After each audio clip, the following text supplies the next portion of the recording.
Hi everyone. ఈ వీడియోలో మనం కంట్రోల్ స్టేట్మెంట్స్లో fourth one if else if ladder or if else if statement. Control statement అని చెప్పిన, కండిషనల్ స్టేట్మెంట్ అని చెప్పిన, బ్రాంచింగ్ సెలెక్ట్ స్టేట్మెంట్ అని చెప్పిన, ఏదైనా కానీ ఒకటే. సో వాటిలో fourth one if else if ladder గురించి నేర్చుకుంటున్నాం. ఓకే, సో ఇందులో ఫస్ట్ సింపుల్గా ఇదేంటో చూద్దాం. C language supports if else if statements to test conditions apart from the initial conditions. So ఇప్పటివరకు మనము సి లాంగ్వేజ్లో ఇఫ్ రాసామంటే స్టార్టింగ్ ఒక కండిషన్ ఉంటుంది కదా, దాన్ని ఇనీషియల్ కండిషన్ అంటారు. ఇదిగో చూడండి, ఇనీషియల్ కండిషన్. సో ఒక కండిషనే రాయకుండా నెంబర్ ఆఫ్ కండిషన్స్ రాస్తూ each and every condition check చేసుకుంటూ ఎప్పుడైతే కండిషన్ ట్రూ అవుతుందో ఆ స్టేట్మెంట్కి సంబంధించిన ఇన్స్ట్రక్షన్స్ మాత్రమే ఎగ్జిక్యూట్ చేసేదే if else if ladder. Ladder అంటే నిచ్చెన, అంటే ఇక్కడ ఎన్ని కండిషన్స్ ఉన్నాయో అన్ని స్టెప్స్ ఉండట్టు. కండిషన్ 1, కండిషన్ 2, కండిషన్ 3, చూసారా, నెంబర్ ఆఫ్ కండిషన్స్ ఉంటాయి. సో ఈ కండిషన్స్ ఏవి ట్రూ అవ్వలేదనుకోండి, ఫైనల్గా డిఫాల్ట్ స్టేట్మెంట్స్ ఎగ్జిక్యూట్ అవుతాయి. That is in the else part. ఫైనల్గా ఎల్స్ రాయాలి. ఫస్ట్ ఇఫ్, ఫైనల్గా ఎల్స్, మధ్యలో అన్నీ కూడా else if. Okay, else if అని చెప్పి మెన్షన్ చేయాలి. ఎల్స్ ఇఫ్ రాసిన ప్రతిసారి కండిషన్ రాయాలి. ఎల్స్ రాసినప్పుడు మనం కండిషన్ మెన్షన్ చేయం యాజ్ యూజువల్గా. ఇఫ్ ఎల్స్ మనకు తెలిసినవే, ఎల్స్ ఇఫ్లే మధ్యలో యాడ్ అయ్యాయి. ఓకే, దీన్ని డిఫాల్ట్ స్టేట్మెంట్ బ్లాక్ అని కూడా అంటారు. So we can specify number of conditions. చూస్తున్నారు కదా, కండిషన్ 1, కండిషన్ 2, కండిషన్ 3 చేస్తాము. The system will execute the corresponding true condition statements. So ప్రతి దాంట్లో ఈ కండిషన్ 1 ట్రూ అయితే ఇది ఎగ్జిక్యూట్ అవుతుంది కదా, ఇమ్మీడియట్ కంట్రోల్ ఎక్కడికి వెళ్ళిపోతుంది అంటే బయటికి వెళ్ళిపోతుంది. ఓకే, ఇక్కడ కొన్ని స్టేట్మెంట్స్ ఉంటాయి బయట. ఆఫ్టర్ ఇదంతా అయిపోయిన తర్వాత ఎప్పుడైతే ఈ కండిషన్ ఎగ్జిక్యూట్ అయిపోయిందో, ఇది ఎప్పుడైతే ఎగ్జిక్యూట్ అవుతుందో కంట్రోల్ ఎక్కడికి వెళ్ళిపోవాలి, ఇది ఇక్కడికి వెళ్ళిపోవాలి. సో ఇది ఒకవేళ ఫాల్స్ వచ్చిందనుకో ఈ కండిషన్ దగ్గరికి వెళ్తుంది. ఇది ఫాల్స్ వచ్చిందనుకో దీని దగ్గరికి వెళ్తుంది. ఒకవేళ ఇది ట్రూ అయిందనుకో, ఇది మొత్తం ట్రూ అయిందనుకో, ఇది ఎగ్జిక్యూట్ అయిన తర్వాత కంట్రోల్ ఎక్కడికి వెళ్ళిపోవాలి, బయటికి వెళ్ళిపోవాలి. సో ఇవేవి ట్రూ అవ్వలేదు అంటే ఏ పార్ట్ ఎగ్జిక్యూట్ అవ్వాలి, ఇదిగో ఎల్స్ ఇఫ్ పార్ట్ ఎగ్జిక్యూట్ అవ్వాలి. ఇది అయిన తర్వాత మళ్ళీ కంట్రోల్ బయటికి వెళ్ళిపోతుంది. So this the execution process of if else if ladder.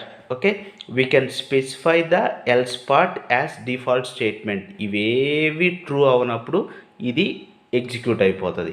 If none of the condition is true, the system will execute the else part. Okay, that's all about the if else ladder or if else statement. దీని flow chart చూద్దాం ఒకసారి. So చూడండి, ఇక్కడ flow chart కనపడుతుంది. Flow chart for if else if ladder, దీనికి flow chart. First condition 1 ఇది true అయింది అనుకో, దాంట్లో ఉన్న ట్రూ బ్లాక్ స్టేట్మెంట్స్ ఎగ్జిక్యూట్ అవుతాయి. Execute. Okay, true block statements ఇవి ఎగ్జిక్యూట్ అయిన తర్వాత ఇక్కడికి వచ్చేసరికి స్టాప్, ఫైనల్గా స్టాప్ అయిపోతుంది. సో మిగిలిన పార్ట్స్ సంబంధం లేదు. ఒకవేళ ఫస్ట్ కండిషన్ ఫాల్స్ అయిందనుకో, ఇదిగో ఫాల్స్ అయితే కండిషన్ 2 చెక్ చేసుకుంటుంది. కండిషన్ 2లో ట్రూ కనుక అయింది అంటే ఎగ్జిక్యూట్ కండిషన్ 2కి సంబంధించిన ఇన్స్ట్రక్షన్ని ఎగ్జిక్యూట్ చేయాలి. ఓకే, ఫైనల్కి ఇలా వచ్చి స్టాప్ అయిపోతుంది. ఇది కూడా ఫాల్స్ అయితే కండిషన్ 3కి వస్తుంది. ఇలా ఎగ్జిక్యూట్ అయితే ట్రూ అయిపోతుంది. ఇది ఫాల్స్ అయిపోతే ఇలా ఇవేవి అవ్వలేదు అంటే ఇక్కడ మధ్యలో నెంబర్ ఆఫ్ స్టేట్మెంట్స్ అన్నట్టు రాసుకోవచ్చు. నెంబర్ ఆఫ్ స్టేట్మెంట్స్ ఇవేవి ట్రూ అవ్వలేదు అంటే ఫైనల్లీ డిఫాల్ట్ స్టేట్మెంట్. దీన్ని ఏమంటున్నాం అంటే మనం ఎల్స్ పార్ట్ అంటున్నాము. ఓకే, ఈ ఎల్స్ పార్ట్ ఎగ్జిక్యూట్ అవుతుంది, స్టాప్ అయిపోతుంది. ఓకే, మనం సింటాక్స్లో ఏదైతే చెప్పుకున్నామో that was shown in the flow chart. Condition 1 true అయితే ఫస్ట్ దానికి సంబంధించిన స్టేట్మెంట్స్ ఎగ్జిక్యూట్ అవ్వాలి. 2 అయితే సెకండ్ దానికి సంబంధించిన స్టేట్మెంట్స్, 3 అయితే థర్డ్ దానికి సంబంధించినవి.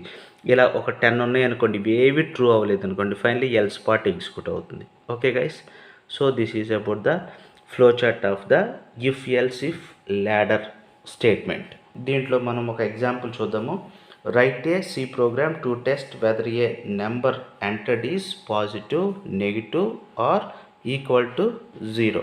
అంటే ఇప్పుడు మనం ఒక నెంబర్ని తీసుకుంటున్నాము, ఆ నెంబర్ పాజిటివ్ అవుతుందా, నెగిటివ్ అవుతుందా, ఈక్వల్ టు 0 అవుతుందో చెప్పాలి. సో దేన్ని యూజ్ చేసుకొని చెప్పాలి? This is the example for if else if ladder. Okay, so using if else if ladder అని చెప్పి రాశా. సో ఫర్ ఎగ్జాంపుల్ ఒక వాల్యూ తీసుకోవాలంటున్నారు కాబట్టి నేను ఎన్ అనే వాల్యూని తీసుకున్నా. So n is equal to 0 ఇవ్వచ్చు, ఎన్ ఈజ్ ఈక్వల్స్ టు 5 ఇవ్వచ్చు, ఎన్ ఈజ్ ఈక్వల్స్ టు -5 ఇవ్వచ్చు. ఇది ఇచ్చినప్పుడు ఏమని చెప్పి రావాలి, నాకు అవుట్పుట్ నెగిటివ్ అని చెప్పి రావాలి. ఇది ఇచ్చినప్పుడు ఏమని చెప్పి రావాలి, పాజిటివ్ అని చెప్పి రావాలి.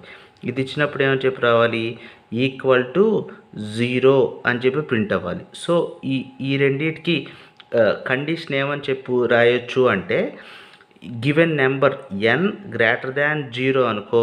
ఓకే, అప్పుడు ఏమని చెప్పి రాయొచ్చు, పాజిటివ్ అని చెప్పి రాయొచ్చు.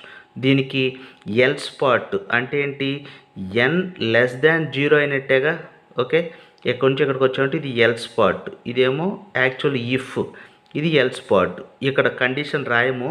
సో బట్ ఎల్స్ పార్ట్లోకి వచ్చామంటే మీనింగ్ అదే. సో అప్పుడు ఏమని చెప్పనాలి, given number is the negative number. Let's go for the writing the program. As usual ఏ ప్రోగ్రామ్ రాసినా కానీ మనము ఇలా రాస్తాం, hash include stdio.h, hash include conio.h, void main. So within that now variable declaration. How many variables, only single variable తీసుకుంటున్నాను ఎన్ అని. So ఇంట్ ఎన్ single variable, దాన్ని రీడ్ చేయాలి కాబట్టి print F enter N value, ఆ వాల్యూని రీడ్ చేయండి అని చెప్పి చెప్తున్నాం. సో దేంతో రీడ్ చేస్తాము, scan F, within that %d ampersand N. So value అనేది మన లోపలికి వచ్చేసింది, ప్రోగ్రాంలోకి వచ్చేసింది. ఇప్పుడు దాంతో logic. So if N is equal to 0, so ఏమని చెప్పి రాస్తున్నాం, print F given number is equals to 0 అని చెప్పి ప్రింట్ చేసాం. సో నేను 0 కనుక ఇస్తే నాకు ఇది ప్రింట్ అయిపోతుంది ఇమీడియట్గా, రిమైనింగ్ వాటితో పని లేదు. సో ఇఫ్ రాసాము, ఒకవేళ ఇది ఫాల్స్ అనుకోండి, నెక్స్ట్ పార్ట్కి వెళ్ళాలి, అంటే ఎల్స్ ఇఫ్ పార్ట్కి వెళ్ళాలి, ఎల్స్ ఇఫ్. సో ఇక్కడ ఏమంటున్నాము, ఎన్ గ్రేటర్ దాన్ 0, ఇది ట్రూ అయింది అనుకోండి, print F given number is positive. Okay, greater than 0 అంటే positive. Finally else part. So ఇది దీనికి ఆపోజిట్ నెగిటివ్ కాబట్టి దాన్ని రాసేయండి, print F given number is negative అని చెప్పి ప్రింట్ చేద్దాం. Okay guys, that's all about the simple program. ఒక దాంతో అయిపోయింది. సో కొన్ని చోట్ల రూల్స్లో ఇఫ్ ఎల్స్ ఇఫ్ అన్నిటి కూడా కంపల్సరీ బ్రాకెట్స్ పెట్టాలి అని చెప్పి చెప్తాడు. అలాంటప్పుడు మనము ఓపెన్ చేసి క్లోజ్ చేయండి, ఓపెన్ చేసి క్లోజ్ చేయండి, ఎల్స్ కూడా ఓపెన్ చేసి క్లోజ్ చేయండి. ఓకే, ఒకవేళ మీకు కనుక ప్రోగ్రాంలో ఏమైనా ఎర్రర్ వచ్చింది అంటే చేసేటప్పుడు ఈ బ్రాకెట్స్ పెడితే మర్చిపోవద్దు. If bracket close bracket, else if కూడా open bracket close bracket, else కూడా open close. Okay, so now ఇదంతా అయిపోయిన తర్వాత అవుట్పుట్. ఫస్ట్ ఏముంది, enter N value, enter N value అని చెప్పి ప్రింట్ అవుతుంది. సో మనం తర్వాత ఒక వాల్యూ ఇవ్వాలి. ఫర్ ఎగ్జాంపుల్ నేను 5 అని చెప్పించి ఎంటర్ ఇచ్చాను అనుకో. So 5 N is equal to 0, 5 is equal to 0, ట్రూనా ఫాల్సా, ఫాల్స్ కాబట్టి ఇక్కడ నుంచి ఇక్కడికి వస్తుంది. 5 గ్రేటర్ దాన్ 0, ట్రూనా ఫాల్సా, ట్రూ కాబట్టి లోపలికి వెళ్తుంది. Given number is positive, so ఇది ప్రింట్ అవుతుంది, గివెన్ నంబర్ ఈజ్ పాజిటివ్ అని చెప్పి ప్రింట్ అవుతుంది. Okay guys, this is the example for if else if ladder. Okay, nested if use చేసి ఈ ప్రోగ్రామ్ చేసాం మనం. Write a C program to find biggest of among the 3 numbers using else if ladder. Else if ల్యాడర్తో ఎలా చేయాలో చూద్దాం. Hash include stdio.h, hash include conio.h, void main, voidకి మెయిన్కి space ఇవ్వాలి. So variable declaration 3 among 3 given numbers అంటున్నాడు కాబట్టి 3 numbers కావాలి. ఇంట్ ABC, variable declaration తర్వాత క్లియర్ స్క్రీన్ చేసుకోవటం అలవాటు కదా మనకి, అది చేశాను. నెక్స్ట్ ఆ మూడింటిని రీడ్ చేయాలి. Print F enter A,B,C values, వాటిని ఎంటర్ చేయమని చెప్పి అడిగాము. సో స్కాన్ఎఫ్ ద్వారా రీడ్ చేసుకోండి. స్కాన్ఎఫ్ 3 వేరియబుల్స్ కాబట్టి 3% డీలు ఇంటీజర్స్ కాబట్టి ఎక్కడ స్టోర్ అవుతాయి? Ampersand A, ampersand B, ampersand C. So reading data అయిపోయింది. ఇప్పుడు ఏంటంటే లాజిక్ కూడా దేన్ని యూజ్ చేసి రాయాలి? ఇఫ్ ఎల్సిఫ్ లాడర్ని యూజ్ చేసి రాయాలి. సో ఇఫ్, ఇప్పుడు నేను ఇందాక ఏ గ్రేటర్ దాన్ బి, ఏ గ్రేటర్ దాన్ సి ఈ రెండు సపరేట్గా నెస్టెడ్లో రాశాను. ఈ రెండింటిని మెర్జ్ చేయాలంటే రెండు ట్రూ అయితేనే మనకి ఏ పెద్ద అవుతుంది. అంటే ఏ operator? Ampersand and operation, logical and అంటారు దీన్ని. ఈ రెండు ట్రూ అయినప్పుడు ఏది పెద్దదవుతుంది? ఏ వాల్యూ పెద్దదవుతుంది. సో అది రాస్తారు. A greater than b, ampersand a greater than c. Okay, ఇది ట్రూ అయితే print f a is big అని చెప్పి ప్రింట్ చేద్దాం. Okay, close.